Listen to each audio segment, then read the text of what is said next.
चले, thank you बेटा, thank you.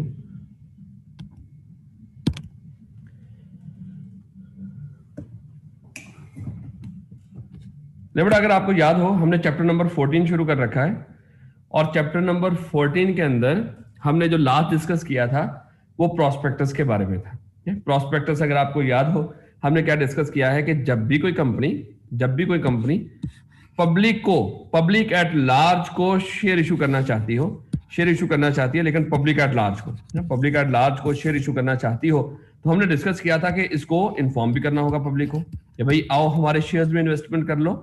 तो जिस डॉक्यूमेंट के थ्रू हम पब्लिक को इन्फॉर्म किया करते थे कि भाई आए हमारे शेयर्स खरीद लें, आए हमारे शेयर्स में सब्सक्राइब कर लें, उस डॉक्यूमेंट का हमने नाम रखा था प्रोस्पेक्टस। और अगर आपको याद हो, जब भी आपने प्रोस्पेक्टस इशू करना होता था, सबसे पहले एसएससीपी की अप्रूवल लेनी पड़ती थी। जी सर बिल्कुल। और ये जो अप्रूवल जिस डेट को मिला करती थी, उसके अगले 60 दिनों तक ये प्रोस्पेक्टस वैलिड हुआ करता था।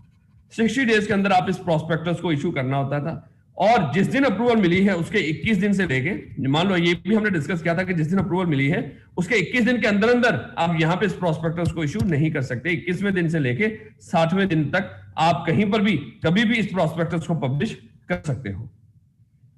तो बेटा उसके बाद मान लो कि हमने यहां पे 60वें दिन ही इसको पब्लिश किया है, यहां पे जाके हमने प्रोस्पेक्टस को पब्लिश कर दिया इस डेट को जाके। तो हमने ये भी साथ डिस्कस किया था कि जिस दिन आप अखबार में पब्लिश कर देते हो, मान लो आज 1 जनवरी 2020 है, हमने ये प्रोस्पेक्टस पब्लिश किया है, लेकिन साथ ही अगर आपको याद हो हमने ये भी डिस्कस किया था सर अगर 1 जनवरी को हमने प्रोस्पेक्टस को पब्लिश किया है, अगले 7 जनवरी तक, यानी कि ये जो 7 जनवरी आ रही है वहां तक आप कहीं पर भी बीच में सब्सक्रिप्शन की डेट नहीं रख सकते।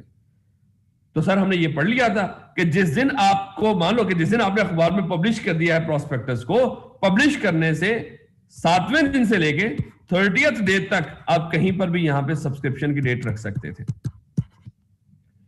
और ये जो प्रोस्पेक्टस है कहां कहां पर अवेलेबल होना था, बेटा हमने एक लिस्ट पढ़ ली थी कि शेयर रजिस्ट्रार के पास अवेलेबल हो, हमारे रजिस्टर्ड ऑफिस के ऊपर, बैलेटर के पास अवेलेबल हो, अगर कोई क्रेडिट रेटिंग एजेंसी है बीच में वहां पर अवेलेबल होना चाहिए, स्टॉक एक्सचेंजेस के ऊपर अवेलेबल हो, और कहां कब से कब तक अवेलेबिलिटी होनी चाहिए थी, जिस दिन अखबार में पब्लिश किया है, पब्लिकेशन की डेट से लेके जब आपकी सब्सक्रिप्शन की लास्ट डेट होगी वहां तक अवेलेबल होना चाहिए था, इंक्लूडिंग वेबसाइट। और उसके बाद अगर आपको याद हो बेटा हमने ये डिस्कस किया था कि जो प्रोस्पेक्टस है, सम टाइम कंपनी क्या कर रही थी, जब भी कोई प्रोस्पेक्टस इशू करती है, इस प्रोस्पेक्टस के अंदर उसने कुछ एक्सपर्ट की रिपोर्ट लगाई होती है, एक्सपर्ट की तरफ से रिपोर्ट्स लगाई होती हैं। अब सबसे पहले हमने देखा था कि सर ये एक्सपर्ट कौन होता है, ये ऐसा बंदा है जिसका कंपनी के साथ कोई भी ताल्लुक नहीं है, ये कंपनी के लिए एक इंडिपेंडेंट बंदा होना चाहिए। एक्सपर्ट कौन है, ये जो जिसकी रिपोर्ट आप प्रोस्पेक्टस के अंदर लगा रहे होंगे वो बंदा हो जिसका कंपनी के साथ कोई ताल्लुक ना हो, कंपनी के लिए इंडिपेंडेंट हो। क्योंकि अगर आपको याद हो हमने बड़ी सारी चीजें लिखी थी प्रोस्पेक्टस के अंदर, जहां पे अगर हमने एग्जांपल ली थी कि आपने वहां पे रिस्क फैक्टर लिखे हुए, रिस्क फैक्टर के अंदर एक फैक्टर आपने ये लिखा हुआ कि हमारी कंपनी के ऊपर केस चल रहा है, और जब केस चल रहा था तो आपने डेफिनेटली लोगों ने जब केस देखना था लोगों ने घबरा जाना था, आपकी कंपनी के शेयर्स में सब्सक्राइब ही नहीं करना था। तो आपने लोगों की तसल्ली के लिए मान लो एक लॉयर से रिपोर्ट लेकर वो आपने प्रोस्पेक्टस के साथ अटैच कर दी थी। अब जब लोगों ने केस की बात करनी थी, केस देखना था, क्योंकि रिस्क फैक्टर तो सारे पढ़ रहे होते हैं, तो साथ ही वहां पे उनको एक रिपोर्ट भी एक्सपर्ट की नजर आती जहां पे लिखा हो रहा था कि घबराए ना, ये इस केस के अंदर कंपनी की पोजीशन बड़ी मुस्तहकम है और ये केस कंपनी के फेवर में है। तो अब आपको थोड़ी सी तसल्ली मिली। लेकिन बेटा ये भी देखो कि अगर ये प्रोस्पेक्टस के साथ एक्सपर्ट की रिपोर्ट आ रही थी, तो हमने ये डिस्कस किया था कि ये रिपोर्ट एक्सपर्ट ने अगर दी है कंपनी को, तो लाजमी तौर पे साथ रिटर्न कॉन्सेंट भी दी हो, रिटर्न कॉन्सेंट लिख कर कहा हो कि भाई इस रिपोर्ट को आप प्रोस्पेक्टस के साथ भी अटैच कर सकते हो। उसको बताना भी है कि सर ये जो रिपोर्ट हम आपसे ले रहे हैं इस केस के ऊपर, ये हमने प्रोस्पेक्टस के साथ अटैच करनी है। और वो भी पढ़ा लिखा बंदा है, उसको भी पता है प्रोस्पेक्टस ऐसा डॉक्यूमेंट है जो पब्लिक के लिए है, जिसके बिहाफ के ऊपर पब्लिक इन्वेस्टमेंट करेगी, पब्लिक कंपनी के शेयर्स खरीदेगी। अगर इस प्रोस्पेक्टस में कुछ गलत हुआ तो मैं भी फंस सकता हूं। तो यहां पे लॉ कहता है कि इससे लिखवा लो कि भाई इस प्रोस्पेक्टस को, इस रिपोर्ट को आपकी को हम प्रोस्पेक्टस के साथ अटैच कर सकते हैं। उसने लिखकर दे दिया है, और जब लिखकर भी दे दिया उसके बाद भी याद रखो, अगर प्रोस्पेक्टस के अंदर रिपोर्ट आ रही हो किसी एक्सपर्ट की, उसने उस रिपोर्ट को विथड्रॉ ना किया हो, ये ना हो कि उससे पहले, मान लो कि पब्लिकेशन से पहले उसने कह दिया कि नहीं सर, ये देखो, ये जो प्रॉस्पेक्टस, ये जो मैंने आपको रिपोर्ट दी है, इसको प्रॉस्पेक्टस के साथ अटैच ना कीजिएगा। आप कहते हो कोई नहीं, खैर क्या हुआ? वो कहते नहीं, मुझे मैंने फेवर में बात की थी, लेकिन अब मुझे लग रहा है ये अगेंस्ट में मामला जा रहा है, तो मेरी जो रिपोर्ट है उसको प्रॉस्पेक्टस के साथ अटैच ना कीजिएगा। कहते सर कोई नहीं, कुछ नहीं होता, जाने दो जाने दो। हम नीचे थोड़ा सा करके लिख देते हैं, थोड़ा सा करके लिख देते हैं कि ये विड्रॉ की हुई है। ऐसा ना हो, अगर आपने रिपोर्ट लगा भी दी है प्रॉस्पेक्टस के अंदर, तो याद रखो ये विड्रॉ ना हुई हो, उसने वापस ना ली हो, उसने वाकई ही लिखकर भी कहा हो, और ये उसने कभी भी पब्लिश होने से पहले उसको विड्रॉ भी ना किया हो। अगर विड्रॉ कर ली तो आप उसके साथ नहीं अटैच करोगे। तो बड़ा ये बातें हमने सारी डिस्कस की थी प्रॉस्पेक्टस के बारे में। और अगर किसी ने, मान लो अगर कोई कंपनी प्रॉस्पेक्टस इशू करती है, उस प्रॉस्पेक्टस के ऊपर जितने भी लोगों के साइन आ रहे होंगे, जिन लोगों के ने भी उसको ऑथराइज किया होगा, चाहे वो ऑफरर हो, इशूअर हो, उसके ऑफिसर हो, उसके डायरेक्टर हो, या और कोई लोग, तो हमने डिस्कस किया था अगर कुछ गलत हुआ तो जिसका जितना नुकसान हुआ होगा, ये लोग जिन्होंने उस प्रॉस्पेक्टस में जिनके नाम आ रहे होंगे, ये जिम्मेदार होंगे।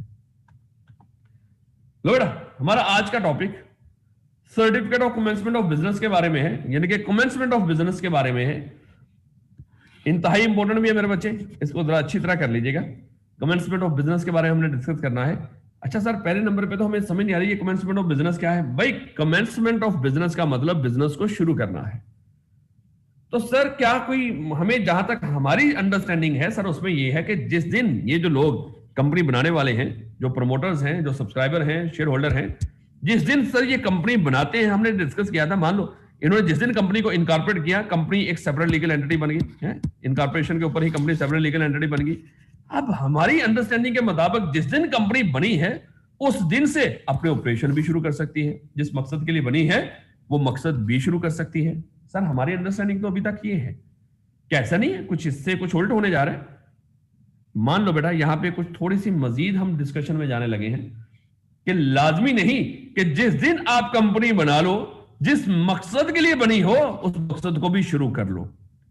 समटाइम कुछ कंपनीज के मामले में क्या है, कंपनी जब इनकॉर्पोरेट हो गई है तो अपनी एक्टिविटी शुरू करने के लिए उसको खाली इनकॉर्पोरेशन काफी नहीं है, उसको एक certificate of commencement of business भी लेना पड़ेगा, सीसीबी भी लेना पड़ेगा, certificate of commencement of business. Sir ये क्या है, आप हमें एक नए स्यापे में डाल रहे हो। अच्छी खासी सुकून से जिंदगी जा रही थी, अब आप हमें ये कह रहे हो कि कंपनीज को, कुछ कंपनीज को इनकॉर्पोरेशन के बाद भी कुछ एक्टिविटी करनी पड़ेगी, कुछ ऐसा करना पड़ेगा कि वो बिजनेस शुरू नहीं कर सकते, वो करेंगे तो वो बिजनेस शुरू करेंगे, यानी कि कुछ कंडीशंस पूरी करनी पड़ेंगी। बड़ा याद रखो, पहले नंबर पे तो क्या ये सर सारी कंपनीज के लिए होगा इस तरह का मामला जो आप करने जा रहे हो, बताने जा रहे हो हमें? नहीं बेटा, ये सिर्फ पब्लिक कंपनी के लिए है, सिर्फ पब्लिक कंपनी के लिए है कि पब्लिक कंपनी को खाली इनकॉर्पोरेशन काफी नहीं होती कि इनकॉर्पोरेशन के बाद वो अपना कारोबार शुरू कर दे, नहीं, उसको एक अलहदा से certificate of commencement of business भी लेना पड़ता है। Sir certificate of commencement of business कैसे मिलेगा? इसके लिए आपको कुछ कंडीशंस पूरी करनी पड़ेंगी। कुछ कंडीशंस पूरी करोगे, रजिस्ट्रार के सामने जाके, जिसके पास कंपनी रजिस्टर्ड करवाई थी, अब उसी के सामने जाके, कुछ रजिस्ट्रार के सामने जाके कुछ कंडीशंस को पूरा करोगे। अगर आपने ये कंडीशंस पूरा कर दी तो मान लो आपको एक नया सर्टिफिकेट इशू होगा। सर्टिफिकेट ऑफ इनकॉर्पोरेशन के बाद एक और सर्टिफिकेट इशू होगा जिसका नाम होगा certificate of commencement of business. अब ये बिजनेस सर्टिफिकेट मिलेगा तो आप अपनी एक्टिविटी शुरू कर सकते हो। अब देखो आगे बढ़ते हैं। सबसे पहले बात करते हैं मिनिमम सब्सक्रिप्शन की। पहले तो ये अंडरस्टैंड कर लो, क्योंकि कंडीशन के अंदर मिनिमम सब्सक्रिप्शन भी हमने इकट्ठी करनी है, लेकिन हमें पता तो हो कि मिनिमम सब्सक्रिप्शन होती क्या है। देखो बेटा, जब ये जो सब्सक्राइबर हैं, जब ये कंपनी बना रहे थे, अगर आपको याद हो, हमने डिस्कस नहीं किया था कि ये कुछ डॉक्यूमेंट्स बनाते हैं जिसका नाम है मेमोरेंडम और आर्टिकल, जिनके तहत कंपनी बनती और चलती है। ऐसे ही था जी सर, आपने बिल्कुल बताया था। अगर आपको याद हो, जब हमने मेमोरेंडम की क्लॉजेस को डिस्कस किया था, क्या मैंने आप लोगों को ये नहीं बताया था कि ये मेमोरेंडम की क्लॉजेस के अंदर ही एक क्लॉज ऑथराइज शेयर कैपिटल की भी है, ऑथराइज शेयर कैपिटल की भी है? जी सर, आपने बताया था। क्या मैंने आपको ये नहीं बताया था कि ये जो ऑथराइज कैपिटल है, ऑथराइज शेयर कैपिटल है, ये वो कैपिटल है जो उस कंपनी को पूरी जिंदगी में चाहिए होता है? जी सर, अब तो हमें पता है इस चीज का कि ये जो ऑथराइज शेयर कैपिटल होता है, ये कंपनी को वो पैसा होता है, ये जो बनाने वाले शुरू में डिसाइड कर लेते हैं, देख लेते हैं कि इस कंपनी को पूरी जिंदगी में पैसा कितना चाहिए था, और फिर हमने सर वो देख लिया था, अगर इसको बढ़ाना भी हो तो बढ़ाया जा सकता है आगे जाके, लेकिन ये वो कैपिटल है जो कंपनी पूरी जिंदगी में इशू कर सकती है। हाँ भैया, ये तो आपको समझ थी। अब देखो, अब क्या हमने कुछ इस तरह का डिस्कस नहीं किया था? ये तो वो कैपिटल है जो कंपनी को पूरी जिंदगी में चाहिए होता है, लेकिन आज बिजनेस शुरू करने के लिए मान लो कंपनी ने ऑथराइज कैपिटल रखा हुआ 1 करोड़ रुपए का, 1 करोड़ रुपया ऑथोराइज कैपिटल रखा है कि पूरी जिंदगी में चाहिए, लेकिन आज बिजनेस फौरन शुरू करने के लिए हो सकता है कंपनी को चाहिए 25 लाख। क्यों मेरे बच्चे, समझ आ रही है ना? क्योंकि हमने डिस्कस किया था ये जो 1 करोड़ इन्होंने रख लिया है, जब जब इनको पैसों की जरूरत पड़ेगी ये शेयर, ये देखो ये पैसा हमेशा शेयर इशू करके इकट्ठा होगा, ये लोन की बात नहीं हो रही, ये मिनिमम सब्सक्रिप्शन की बात हम करने लगे हैं। सब्सक्रिप्शन मतलब शेयर्स की सब्सक्रिप्शन, सिक्योरिटीज की सब्सक्रिप्शन की बात करने लगे। बड़ा क्या है, ये 25 लाख आज हमें चाहिए, आज हमें चाहिए। मुझे एक चीज बताओ, अगर ये 25 लाख आज चाहिए का मतलब क्या है कि ये होगा तो बिजनेस शुरू होगा, नहीं तो नहीं होगा। अगर ये 25 लाख अगर आपकी पॉकेट में नहीं है, कंपनी के अकाउंट में नहीं है, मुझे बताओ क्या कंपनी बिजनेस शुरू कर सकेगी? नहीं सर। तो अब जरा चीजों को समझो मैं कहने क्या चाह रहा हूं। देखो बेटा, हमने ये डिस्कस कर लिया कि कंपनी के सब्सक्राइबर कंपनी को इनकॉर्पोरेट करते वक्त ही मेमोरेंडम आर्टिकल बनाते थे। इसी मेमोरेंडम आर्टिकल्स के अंदर उन्होंने ऑथराइज कैपिटल क्लॉज लिखा हुआ था कि पूरी कैपिटल, मानो कि पूरी जिंदगी में कैपिटल इतना चाहिए होगा। अब इन्हीं मेमोरेंडम और आर्टिकल्स के अंदर याद रखिएगा, इन्हीं लोगों ने लिखना है कि कंपनी को शुरू में जब वो बनी है, इनकॉर्पोरेट हुई है, इनकॉर्पोरेशन के फौरन बाद कितना पैसा चाहिए होगा, कम से कम कितना पैसा चाहिए होगा फौरन बिजनेस शुरू करने के लिए। इसको कहते हैं minimum amount to start business. वो कम से कम अमाउंट जो बिजनेस को शुरू करने के लिए हमें चाहिए होगी शुरू में। जैसे हमने डिस्कस कर लिया 1 करोड़ तो ऑथराइज कैपिटल रखा हुआ था, उसमें 25 लाख इन्होंने लिख लिया है आर्टिकल्स के अंदर या मेमोरेंडम में। ये हमारा वो कम से कम पैसा होगा जो शुरू में बिजनेस शुरू करने के लिए चाहिए होगा। मुझे एक चीज बताओ, अगर ये जो कम से कम पैसा हमने डिसाइड कर लिया है ऑथराइज कैपिटल में कि ये हमारी हाथ में होना चाहिए इनकॉर्पोरेशन के फौरन बाद, जब भी यानी कि बिजनेस शुरू कर रहे होंगे, जब तक ये पैसा इकट्ठा नहीं होता, आपको लग रहा है ये कंपनी अपना बिजनेस शुरू कर सकेगी? नहीं सर। ये पैसा कंपनी के अकाउंट में आएगा इतना, तो तभी ये कंपनी पैसा इकट्ठा यानी कि अपना बिजनेस शुरू कर सकती है। और ये पैसा इकट्ठा भी कैसे करना है याद रखिएगा, शेयर इशू करके। उधार की बात नहीं कर रहे हैं हम, शेयर इशू करके पब्लिक से पैसा लेना। कंपनी बनाई है आपने पब्लिक लिमिटेड, एक कंपनी पब्लिक लिमिटेड बनाई है, और अब आपने इसमें जो पैसा लगवाना है वो पब्लिक का लगवाना है। और मान लो आप पब्लिक से वो कम पैसा भी इकट्ठा करने में नाकाम हो जाए जो आज बिजनेस को शुरू करने के लिए चाहिए, तो हरगज भी आपको मान लो कि बिजनेस शुरू करने की इजाजत नहीं होगी। बिलाल वहीद मेरे बच्चे अपना कैमरा ऑफ करो camera. Bilal Waheed camera off करो मेरे बच्चे।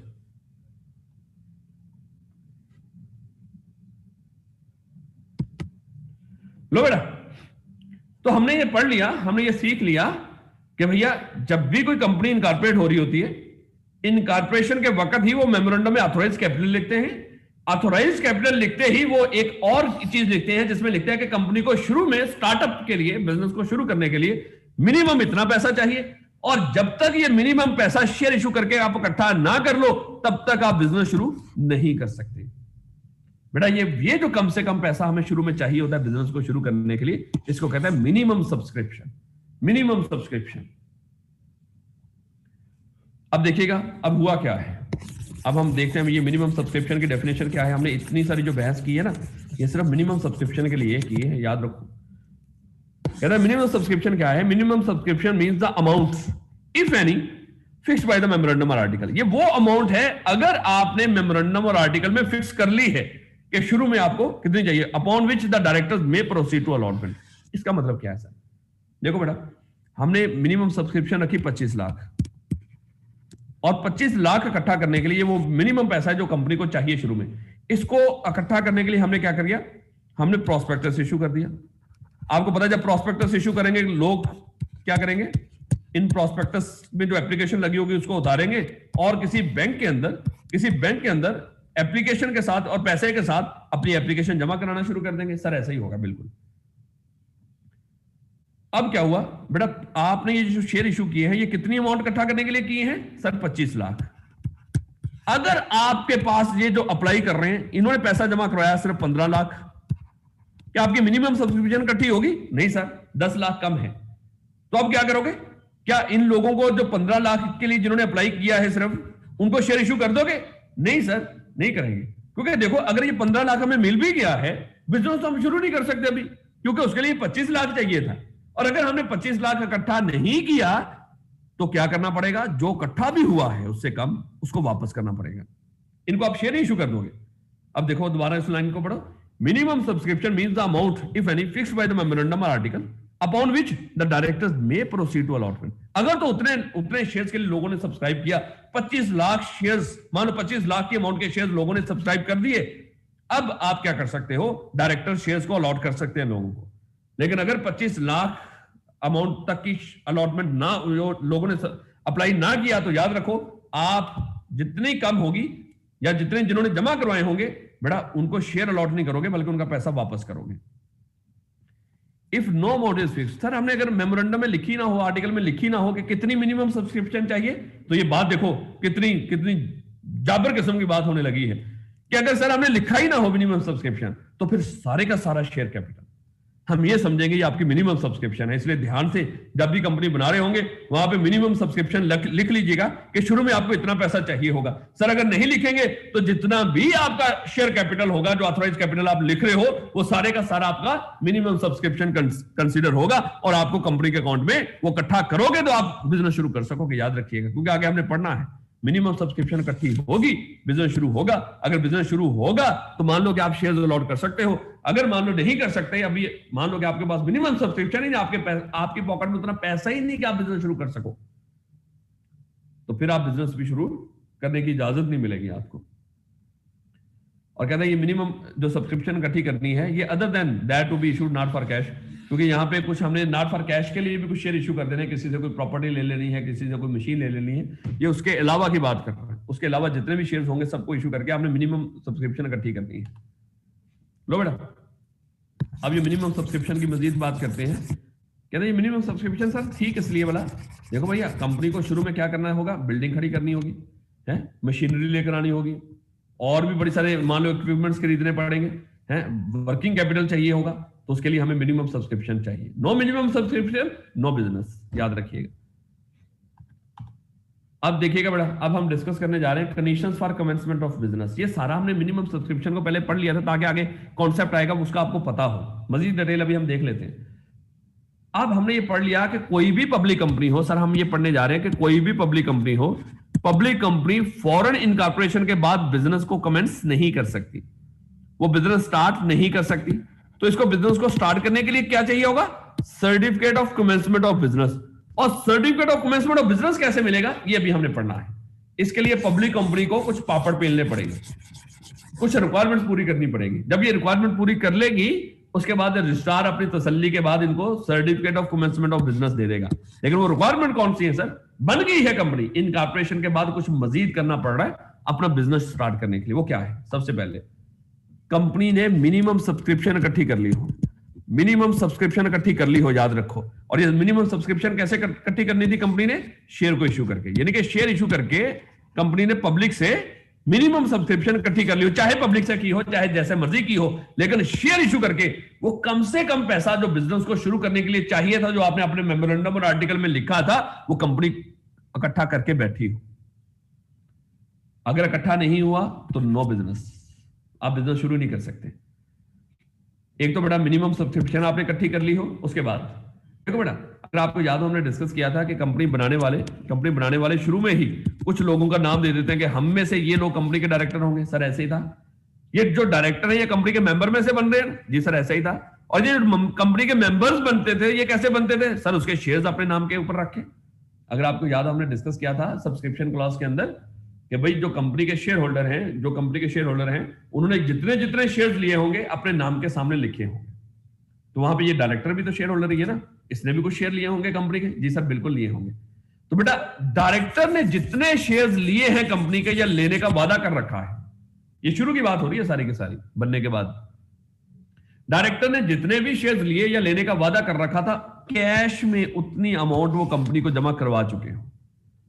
ये ना हो कि अपना पैसा अभी तक वो अपनी पॉकेट में छुपा के बैठे हो, नहीं। जितने किसी डायरेक्टर ने, जो कंपनी के डायरेक्टर हैं उनकी बात हो रही है, मैनेजमेंट के लोग जो कंपनी के डायरेक्टर हैं, उन्हें जितने उन्होंने शेयर्स लिए थे या लेने का वादा कर रखा था, उनके नाम के सामने आ रहे थे, उतने शेयर्स की जितनी अमाउंट बनती है वो कैश में कंपनी को जमा करवा सकते हो। ये ना हो कि अपनी कोई फर्नीचर गाड़ी कंपनी को दे चुके हो या कोई और कोई चीज, नहीं, कैश में वो कंपनी को जमा करवा चुके हो जो डायरेक्टर लोग हैं।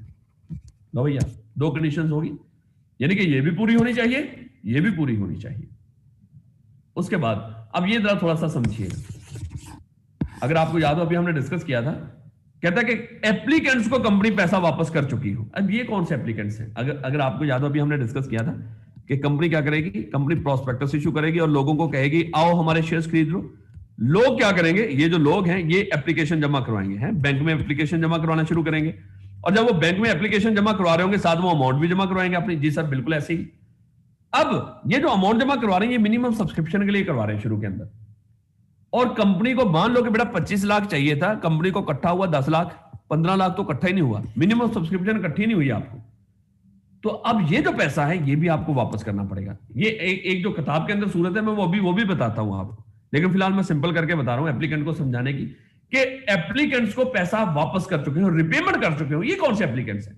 जिन्होंने हमारे शेयर्स के लिए अप्लाई किया था कंपनी को, और आप किसी वजह से उनको शेयर इशू नहीं कर पाए, तो उनका जितना पैसा बनता होगा अब वो पैसा आपको वापस करना पड़ेगा। ये उसकी बात कर रहा है। तो यहां पे जो तीसरी कंडीशन देखोगे वो क्या है, जो कंपनी के मान लो जिन्होंने शेयर्स में अप्लाई कर रखा था, अगर आपने उनको शेयर्स इशू नहीं किए, ऐसे एप्लीकेंट्स को आप पैसा वापस कर चुके हो, यानी कि ऐसे एप्लीकेंट्स की कंपनी के ऊपर कोई लायबिलिटी फर्दर ना रही हो। अगर मान लो इन्होंने अप्लाई किया था, आपने शेयर इशू नहीं किए इनको, ये इन लोगों की, ये जिन्होंने अप्लाई किया था इनकी लायबिलिटी थी कंपनी के सर के ऊपर, और कंपनी इस लायबिलिटी को पे कर चुकी हो, रिपे कर चुकी हो, इनको रिफंड कर चुकी हो। इसको लेकर यहां पे सी पॉइंट को आगे हमने मजीद डिटेल में डिस्कस करना है। ये सी पॉइंट से रिलेट कर रहा है और इसको आगे हमने मजीद डिटेल में लहदा डिस्कस करना है। उसके बाद देखो भैया, अब जो कंपनी के कुछ बड़े होंगे, जिसमें कंपनी के डायरेक्टर या चीफ एग्जीक्यूटिव, सीईओ, डायरेक्टर और chief executive and company secretary. अब देखो यहां पे बात होने लगी 2 लोगों की। अब 2 लोग क्या करेंगे, एक वेरीफाइड डिक्लेरेशन जमा कराएंगे रजिस्ट्रार के पास। ये 2 लोग, यानी कि इसके ऊपर ये जो डिक्लेरेशन क्या है, सबसे पहले ये डिक्लेरेशन बेटा इस चीज की वो होगी, एविडेंस होगी कि ये लोग जमा करा रहे होंगे, सर देखो हमारे ऊपर कुछ कंडीशंस थी, हमने कंपनी तो बना ली थी, लेकिन certificate of commencement of business के लिए, बिजनेस को शुरू करने के लिए हमने कुछ कंडीशंस पूरी करनी थी, उसमें एक तो मिनिमम सब्सक्रिप्शन थी सर, हमने इकट्ठी कर ली। उसके बाद डायरेक्टर ने पैसा जमा करवाना था, मान लो कि कंपनी को कैश में वो जितने शेयर लिए हुए थे सर वो जमा करवा दिए। सर अगर कुछ एप्लीकेंट्स हैं जिनको आपने शेयर्स इशू नहीं किए थे, तो सर हमने उनका पैसा वापस कर दिया है। ये सारी बातें लिखकर, और इनको वेरीफाई कौन करेगा, डायरेक्टर या चीफ एग्जीक्यूटिव में से कोई एक बंदा, इनमें से कोई एक बंदा और कंपनी का सेक्रेटरी, यानी कि 2 लोग, डायरेक्टर और चीफ एग्जीक्यूटिव, इन दोनों में से कोई एक बंदा एंड कंपनी सेक्रेटरी। यानी कि देखा जाए एक्चुअली में 2 लोग, ये 2 लोग जो हैं ये एक वेरीफाइड डिक्लेरेशन, इनकी वेरिफिकेशन होनी चाहिए उसके ऊपर, ये जाके रजिस्ट्रार को जमा करवाएंगे कि सर ये प्रीवियस जितनी भी कंडीशन थी हमने सारी पूरी कर दी। अब जब ये वेरीफाइड डिक्लेरेशन दे देंगे, रजिस्ट्रार अपनी तसल्ली करेगा, बिल्कुल करेगा, देखेगा क्या वाकई ही इन्होंने मिनिमम सब्सक्रिप्शन इकट्ठी कर ली, क्या वाकई ही डायरेक्टर ने पेमेंट कर दी, अगर कुछ एप्लीकेंट्स ने मान लो अप्लाई किया था और उनको इन्होंने शेयर इशू नहीं किए, क्या वाकई ही उनका पैसा वापस कर चुके। अपनी तसल्ली करने के बाद ये क्या करेगा, certificate of commencement of business issue कर देगा। अभी हम देखेंगे, मान लो अगर इस कंपनी ने सर वो प्रोस्पेक्टस इशू किया था, वो पैसा तो इनको पास पूरा इकट्ठा ही नहीं हुआ था, तो फिर इन्होंने पैसा कैसे इकट्ठा कर लिया। बेटा देखो, अगर ये जो लोग कंपनी बनाने जा रहे थे, ये इतने कमिटेड थे हमने कंपनी बनानी ही बनानी है और हमने पब्लिक कंपनी बनानी है, तो हम पब्लिक से पैसा इकट्ठा करेंगे। मान लो पब्लिक ने रिस्पॉन्स नहीं दिया, पब्लिक ने अपनी कंपनी में इंटरेस्ट शो नहीं किया, पब्लिक को समझ नहीं आई कि आप कितना पुण्य का काम करने जा रहे थे, कितना फायदे का काम था, लेकिन आप तो अपनी हिम्मत नहीं ना हार के बैठे। नहीं, अगर पब्लिक से पैसा इकट्ठा नहीं हुआ तो दैट डजंट मैटर, हम कुछ बड़े लोगों के पास जाएंगे, उनको समझाएंगे जो समझदार हैं। ये कुछ समझदार लोगों के पास गए, बड़े इंस्टीट्यूशन इन्वेस्टर के पास गए, ये मान लो ये अपने रिश्तेदारों के पास गए, दोस्तों के पास गए, उनको कहा कि आओ भाई हमारी इस कंपनी के शेयर खरीद लो, फायदा होगा। इन्होंने इस तरह पैसे, मान लो इस तरह शेयर इशू करके वो पैसा इकट्ठा कर लिया, तो इसका मतलब क्या है, इन्होंने प्रोस्पेक्टस इशू करके पब्लिक से तो नहीं पैसा इकट्ठा किया, नहीं सर, तो इन्होंने तो बगैर प्रोस्पेक्टस के अब वैसे ही प्राइवेटली पैसा इकट्ठा कर लिया। अब इनके पास जब रजिस्ट्रार के पास आएंगे, रजिस्ट्रार को कहेंगे मिनिमम सब्सक्रिप्शन इकट्ठी कर ली, क्या रजिस्ट्रार पूछेगा नहीं कैसे इकट्ठी की, वो कहेगा वो हमने पब्लिक से, कहता है फिर प्रोस्पेक्टस से, नहीं पब्लिक से नहीं हमने की, हमने रिश्तेदारों से। तो फिर मान लो वो बताना तो पड़ेगा ना किसी डॉक्यूमेंट के ऊपर, स्टेटमेंट के ऊपर देनी पड़ेगी इस तरह की स्टेटमेंट, ऐसी स्टेटमेंट जो आपने प्रोस्पेक्टस की जगह के ऊपर जमा कराई हुई, यानी कि प्रोस्पेक्टस तो आपने क्योंकि इशू नहीं किया था, प्रोस्पेक्टस आप दे नहीं रहे रजिस्ट्रार को, तो प्रोस्पेक्टस की जगह के ऊपर एक और स्टेटमेंट आप रजिस्ट्रार को दे रहे होंगे, सर ये ले स्टेटमेंट हमारी तरफ से, हमने ऐसे प्राइवेटली पैसा इकट्ठा कर लिया है, लेकिन फिर भी रिक्वायरमेंट पूरी करनी पड़ती है। अगर प्रॉस्पेक्टस नहीं है तो स्टेटमेंट इन लिeu ऑफ प्रॉस्पेक्टस जमा कराएंगे। स्टेटमेंट इन लिeu ऑफ प्रॉस्पेक्टस क्या है? एक ऐसी स्टेटमेंट जो प्रॉस्पेक्टस की जगह के ऊपर होती है, यानी कि प्रॉस्पेक्टस नहीं है लेकिन आप उसकी जगह के ऊपर, क्योंकि रिक्वायरमेंट होती है, फॉर्मेलिटी होती है, ये फॉर्मेलिटी आपने पूरी करनी है रजिस्ट्रार को। आप प्रॉस्पेक्टस नहीं इशू किया था, आप वो नहीं जमा कराओगे, आप उसकी जगह के ऊपर एक स्टेटमेंट इन लिeu ऑफ प्रॉस्पेक्टस जमा करा दो। तो ये 4 कंडीशन मेरे बच्चे। अब आप अपनी किताब की तरफ देखो। सबसे पहले देखो ये condition for commencement of business किसने पूरी करनी है? सबसे पहले पब्लिक कंपनी, याद रखो पब्लिक कंपनी के लिए है। Public company shall not start its operation, ना तो अपने ऑपरेशन शुरू करेगी और ना ही बोरोइंग पावर को यूज करेगी। अगर आपको याद हो हमने डिस्कस किया था, जिस दिन एक कंपनी बनती है इनकॉर्पोरेशन के फौरन बाद वो क्या बन जाती है? एक सेपरेट लीगल एंटिटी बन जाती है। और ये सेपरेट लीगल एंटिटी, या जिसको कह लो कि आर्टिफिशियल पर्सन, ये जिस तरह आम इंसान के राइट होते हैं उसके भी राइट होते हैं, और ये लोगों से उधार भी ले सकता है, उधार भी मांग सकता है। तो कंपनी के इनकॉर्पोरेशन के फौरन बाद उसको उधार की पावर मिल गई थी, चाहे आपने मेमोरेंडम या आर्टिकल में ना लिखा हो। ऐसी बात थी कि नहीं? जी सर बिल्कुल की थी आपने। लेकिन याद रखो ये जो पब्लिक कंपनी है, ये जब तक certificate of commencement of business ना ले ले, सीसीबी ना ले ले, ना तो ये बोरोइंग पावर को यूटिलाइज करेगी, ना तो लोगों से उधार लेगी, और ना ही अपने ऑपरेशन शुरू करेगी। ये 2 बातें कर रहा है। अनलेस किसने सीसीबी ले लिया हो। और सीसीबी कैसे मिलेगा? इन कंडीशंस को पूरा करके, यानी कि certificate of commencement of business ले लिया हो। अब वो कंडीशंस कौन सी हैं जो अभी हमने पढ़ ली है?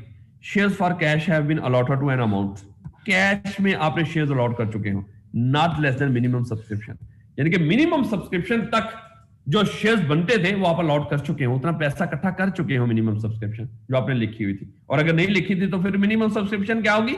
जल्दी से बताओ, मैं आपके वो चैट बॉक्स की तरफ देख रहा हूं, जल्दी से बताओ। अगर मिनिमम सब्सक्रिप्शन नहीं लिखी थी मेमोरेंडम या आर्टिकल में, तो मिनिमम सब्सक्रिप्शन कौन सी होगी? जल्दी से बताओ मेरे बच्चे, कोई बच्चा बताए। अगर हमने मेमोरेंडम या आर्टिकल में मिनिमम सब्सक्रिप्शन नहीं लिखी थी तो कौन सी अमाउंट होगी मिनिमम सब्सक्रिप्शन? तो सारे का सारा शेयर कैपिटल। ठीक हो गया मेरे बच्चे, ठीक हो गया। शेयर कैपिटल, वो जो हमने ऑथराइज कैपिटल लिख रखा है, वो सारे का सारा जो कैपिटल है वो हमारी मिनिमम सब्सक्रिप्शन कंसीडर होगी। फिर आपको उतनी अमाउंट इकट्ठी करनी पड़ेगी। लो बेटा, उसके बाद every director of the company has paid to the company full amount on each of the share, जितने शेयर लिए थे उतने क्या कर रहा है? कैश में पे कर चुका हो। No money is or may become liable to be repaid, ये अभी हम बात करने लगे। इससे वेरी नेक्स्ट पॉइंट हमने यही डिस्कस करना है। ये कौन से लोग हैं जो एप्लीकेंट्स हैं जिनको हमने शेयर इशू नहीं किए लेकिन अब हमने उनका पैसा वापस करना है? ये क्या सूरत है? ये अभी हम इससे वेरी नेक्स्ट डिस्कस करने लगे हैं। There has been filed with the registrar a duly verified declaration, हमने डिक्लेरेशन जमा कराना था कि हमने ये सारी कंडीशन पूरी कर दी है। किसके पास? रजिस्ट्रार के पास, याद रखिएगा, नॉट टू एसएससीपी। और ये किसने जमा कराना है? चीफ एग्जीक्यूटिव या डायरेक्टर में से एक बंदा एंड द कंपनी सेक्रेटरी, यानी कि ये 2 लोग होंगे, डायरेक्टर और चीफ एग्जीक्यूटिव में से कोई एक हो जाए जो इसको वेरीफाई करेगा, और कंपनी का सेक्रेटरी।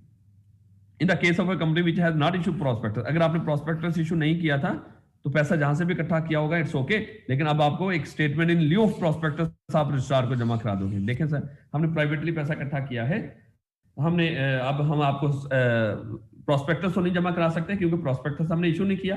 अगर किया भी था तो सर वो पैसा ही नहीं इकट्ठा हुआ था। अब हमने प्राइवेटली पैसा अरेंज किया है तो इसलिए हम आपको प्रॉस्पेक्टस नहीं बल्कि उसकी जगह के ऊपर एक स्टेटमेंट जमा करा रहे हैं जिसका नाम है स्टेटमेंट लिeu ऑफ प्रॉस्पेक्टस। इंतहाई इंपॉर्टेंट बात हमने डिस्कस किया कि ये वाली जो कंडीशंस हैं ये पब्लिक कंपनी ने पूरी करनी है। क्या सर हर पब्लिक कंपनी ने? देखो प्राइवेट कंपनी के लिए तो है ही नहीं, वो तो सिरे से ही फारेगा, लेकिन कुछ पब्लिक कंपनी भी ऐसी हैं जिनके ऊपर ये कंडीशंस अप्लाई नहीं होती। कुछ पब्लिक कंपनी भी ऐसी हैं जिनके ऊपर ये कंडीशन अप्लाई नहीं होती। इंपॉर्टेंट बात है मेरे बच्चे, ये कौन सी पब्लिक कंपनी है जिनके ऊपर वाली कंडीशंस अप्लाई नहीं होंगी? कहते हैं ऐसी प्राइवेट कंपनी जो बनने के कुछ अरसे बाद पब्लिक में कन्वर्ट होगी। अब है तो आज के दिन के ऊपर ये पब्लिक ना, लेकिन कैसे बनी है? प्राइवेट से पब्लिक में कन्वर्ट हुई है। तो ऐसी कंपनी को भी कहता है वो certificate of commencement of business लेने की जरूरत नहीं है, ये सारी कंडीशन पूरी करने की जरूरत नहीं है। क्या है? To a company converted from private to public, एक प्राइवेट से पब्लिक में जो कंपनी कन्वर्ट हुई हो। ये पहले पुरानी सिलेबस के अंदर टाइम ड्यूरेशन लिखी होती थी कि अगर इनकॉर्पोरेशन के विद इन 1 ईयर वो कन्वर्ट हुई है तो फिर उसको लेने की जरूरत पड़ती थी, अदरवाइज नहीं जरूरत पड़ती थी। लेकिन अब वो टाइम ड्यूरेशन इसने यहां से निकाल दी है सिलेबस से, तो इसका मतलब आप भी उसको इग्नोर कर दीजिएगा। अदरवाइज पहले हुआ करता था अगर तो इनकॉर्पोरेशन के प्राइवेट कंपनी इनकॉर्पोरेट हुई, इनकॉर्पोरेशन के साल के अंदर ही वो पब्लिक में कन्वर्ट हो गई है तो इसको सीसीबी की जरूरत नहीं है, जो भी है गोली मारो लो बेटा। लेकिन वो टाइम ड्यूरेशन अब हमारे सिलेबस से निकाल दी, अब आपने उसके बारे में नहीं सोचना। उसके बाद देखो बेटा ये जो सब्सक्रिप्शन है, मिनिमम सब्सक्रिप्शन, ये आप कैसे इकट्ठी करते हो? शेयर इशू करके, हमेशा शेयर इशू करके, ये लोगों से उधार नहीं पकड़ना, ये शेयर इशू करके आप मिनिमम सब्सक्रिप्शन इकट्ठी करते हो, याद रखिएगा। अगर आपको याद हो हमने डिस्कस किया था गारंटी लिमिटेड कंपनी, और guarantee limited company mostly private वो होती है, पब्लिक कंपनी ही होती है, तो सर वो भी पूरा करेंगी। तो बेटा देखो हमने मिनिमम सब्सक्रिप्शन की, यहाँ पे सबसे मेन बात मिनिमम सब्सक्रिप्शन की है। अगर एक कंपनी ऐसी हो जिसके पास शेयर ही ना हो तो वो कैसे शेयर इशू करके मिनिमम सब्सक्रिप्शन इकट्ठी कर सकती है? सर वो तो नहीं कर सकेगी। तो इसका मतलब क्या हुआ? Company limited by guarantee not having share capital, जिसके पास शेयर कैपिटल, अगर गारंटी लिमिटेड कंपनी हो और हैविंग शेयर कैपिटल हो, इसका मतलब उसको भी मिनिमम सब्सक्रिप्शन शेयर इशू करके इकट्ठी करनी होगी। लेकिन ये दो कंपनीज, इनके ऊपर ये रिक्वायरमेंट, हालांकि ये अभी आज के दिन के ऊपर ये क्या है? पब्लिक है। ये पब्लिक होने के बावजूद इनके ऊपर वाली कंडीशन अप्लाई नहीं होती। क्यों? एक कंपनी कन्वर्ट हुई है प्राइवेट से पब्लिक में, उसको मान लो कंप्लाई करने की जरूरत नहीं, और अगर एक कंपनी हो guarantee limited company not having share capital, उसको भी जरूरत नहीं है। अब देखिएगा वो तीसरा पॉइंट मैं डिस्कस करने लगा हूं मेरे बच्चे, जो सी पॉइंट है ये वो डिस्कस होने लगा। No money is or may become liable to be repaid. अब फर्दर लायबिलिटी नहीं मनी रिपे करने की टू एप्लीकेंट्स को, यानी कि हमारी लायबिलिटी खत्म हो चुकी है एप्लीकेंट्स की तरफ फॉर एनी शेयर, जो उन्होंने किसी भी शेयर के लिए हमें अप्लाई किया हुआ था पब्लिक सब्सक्रिप्शन के लिए। जब हमने पब्लिक सब्सक्रिप्शन के लिए लोगों को ऑफर किया था और एप्लीकेंट्स ने अप्लाई किया था, अगर हमने उनको शेयर इशू नहीं किए तो जो अमाउंट उन्होंने हमें पे की थी वो हमारी तरफ लायबिलिटी थी, अब वो लायबिलिटी हम रिपे कर चुके हैं। नहीं समझ आ रही? अब देखो एक कंपनी है और ये है पब्लिक अनलिस्टेड कंपनी, याद रखिएगा ये है पब्लिक अनलिस्टेड कंपनी, और ये पब्लिक को शेयर ऑफर करना चाहती है। सर रुकिएगा, अगर ये पब्लिक को शेयर ऑफर करना चाहती है ना तो क्या होना पड़ेगा इसको? सर पब्लिक को वही शेयर इशू कर सकते हैं, यानी कि पब्लिक को प्रॉस्पेक्टस से आप शेयर ऑफर कर सकते हो, और प्रॉस्पेक्टस हमेशा लिस्टेड कंपनी सर इशू कर सकती है। अगर ये पब्लिक अनलिस्टेड कंपनी है तो इसके शेयर तो सर स्टॉक चेंज के ऊपर लिस्टेड नहीं, अगर लिस्टेड नहीं तो ये प्रॉस्पेक्टस इशू नहीं कर सकती। लेकिन लॉ कहता है ये कर सकती है। वो कैसे? इधर से इसने क्या किया? प्रॉस्पेक्टस इशू किया।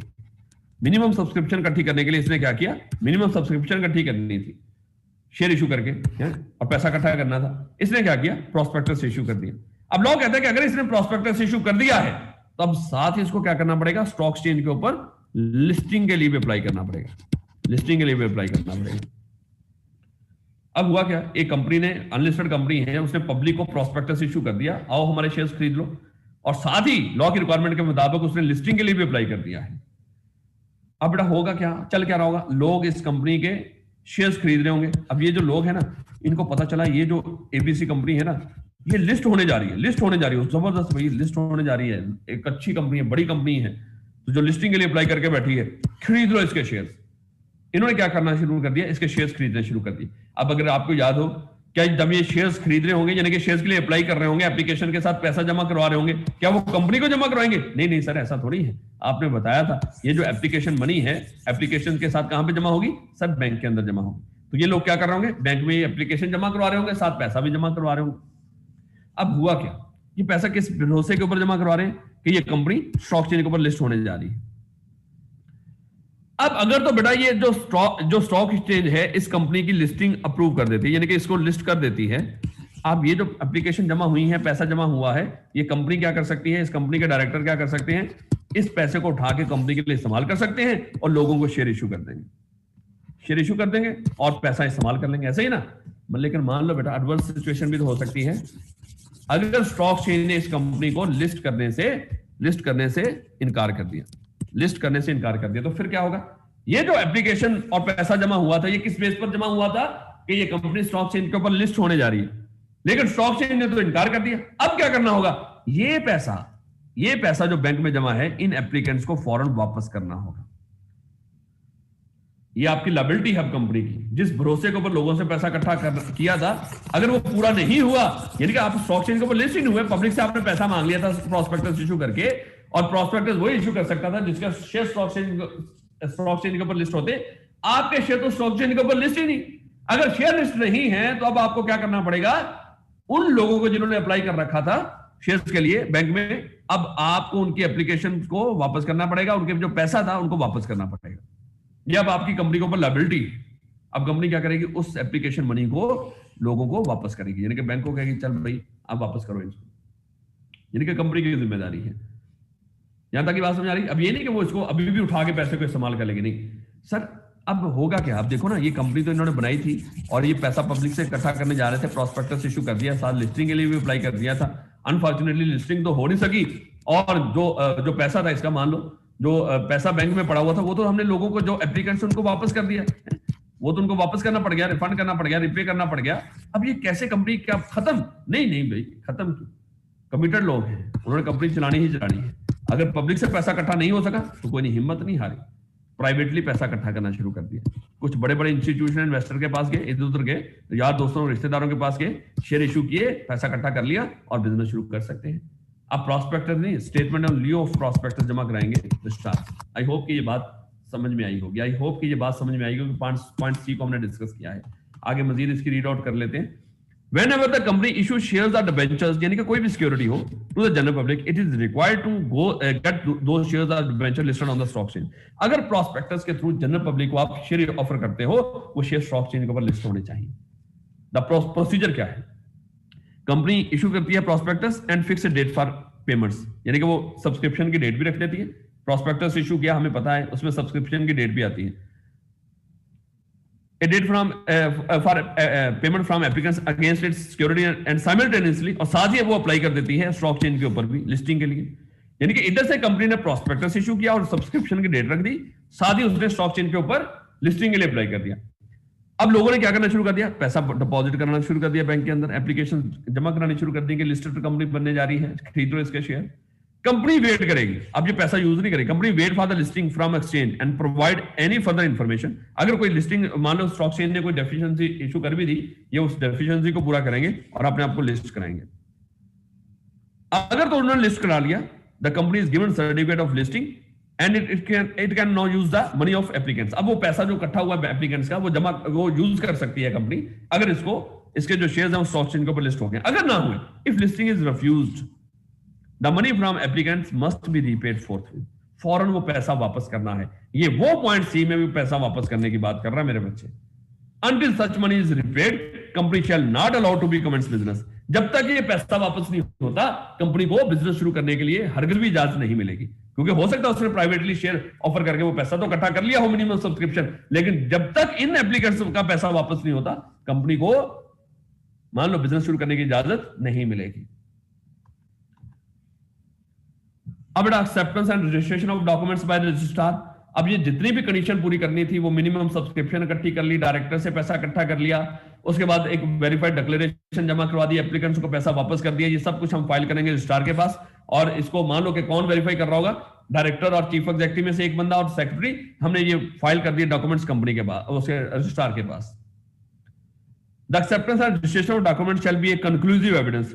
अब जैसे ही अगर मान लो कि उसने एक्सेप्ट कर लिए डॉक्यूमेंट्स, अब ये कंक्लूसिव एविडेंस होगी कि कंपनी अब बिजनेस शुरू कर सकती है। इसके बाद वो ऑपरेशन भी शुरू कर सकती है और बोरोइंग पावर भी यूज कर सकती है।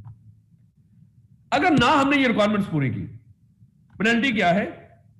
मान लो if any company starts its operation और एक्सरसाइज बोरोइंग पावर, अगर किसी कंपनी ने अपने ऑपरेशन शुरू कर लिए, लोगों से उधार लेना शुरू कर दिया इन अबव प्रोविजंस की कॉन्ट्रावेंशन में, क्योंकि हमें जब तक वो रिक्वायरमेंट पूरी नहीं करते तब तक हम ऑपरेशन भी शुरू नहीं करेंगे और ना ही उधार लेंगे। लेकिन अगर कंपनी ने ये गलती कर दी तो याद रखिएगा उसको लेवल 2 की पेनल्टी पड़ेगी। Status of company contracts. अब ये देखिएगा, ये इंपॉर्टेंट बात है, इंतहाई इंपॉर्टेंट, याद रखिएगा, ये इंतहाई इंपॉर्टेंट है पेपर के पॉइंट ऑफ व्यू से। सब्जेक्टिव क्वेश्चन पूछेगा यहां से मोस्टली, याद रखिएगा। ऑब्जेक्टिव भी पूछ सकता है, अब तो खैर ऑब्जेक्टिव भी पूछ सकता है। हुआ क्या, देखिएगा सर, हमें यह पता है कि आपने ये कहा था कि जिस दिन मान लो इन लोगों ने, कुछ लोगों ने मिलकर कंपनी बनाई, कुछ लोगों ने मिलकर कंपनी बनाई, और जिस दिन ये कंपनी बन गई थी, कंपनी खुद से एक सेपरेट लीगल एंटिटी बन गई थी, एक आर्टिफिशियल पर्सन बन गई थी जो अपने बनाने वालों से सेपरेट थी। और सर हमने ये डिस्कस किया था कि जिस दिन इनकॉर्पोरेट हुई उस दिन के बाद ये क्या कर सकती है, अपने ऑपरेशन शुरू कर सकती है और बोरोइंग पावर यूज कर सकती है। क्योंकि बोरोइंग पावर सर कहीं पे लिखने की जरूरत नहीं होती थी, जिस दिन कंपनी बनी उसने बोरोइंग पावर यूज कर सकती है। लेकिन देखिएगा आज की डेट के ऊपर, आज 0 डेट के ऊपर क्या हुआ, एक कंपनी इनकॉर्पोरेट हुई, पब्लिक कंपनी है, इनकॉर्पोरेट हुई। इनकॉर्पोरेशन के मान लो 1 साल बाद, 1 year, after 1 year of incorporation, इसने लिया certificate of commencement of business, यहां पे मिला।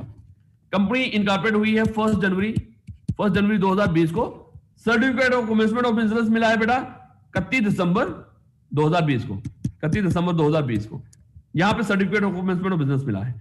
जिस दिन certificate of commencement of business मिला है, इस दिन से आगे वो कंपनी ऑपरेशन शुरू कर सकती है, लोगों से उधार ले सकती है या कोई भी कॉन्ट्रैक्ट कर सकती है। लेकिन सर अगर कोई कॉन्ट्रैक्ट यहां पे कर लिया हुआ, ये बड़ी इंपॉर्टेंट बात करने लगा हूं, आंखें खोल के, दमा के, ढक्कन खोल के इसको सुन लो।